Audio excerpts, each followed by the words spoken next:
This is Huawei Nova 11 and today I will show how you can download and install the Opera browser on it.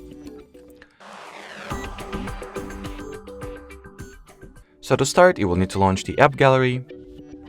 Make sure that your phone is connected to Wi-Fi, of course.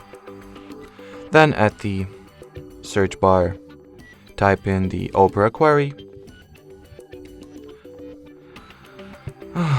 Let me skip those Microsoft keyboard useless things. So input the Opera query. Once the needed app is found, you can tap at the install button and, well, initiate or initialize its installation, and now we'll wait for the app to be downloaded and installed respectively. Now launch the app, and while opening Opera for the first time, it is required that you perform a very simple initial setup. So first tap at the continue button over here, then choose if you would like to set Opera as your default browser right off the bat, or you can skip this step.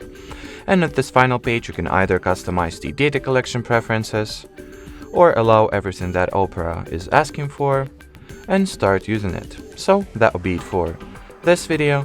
Thanks for watching and bye bye.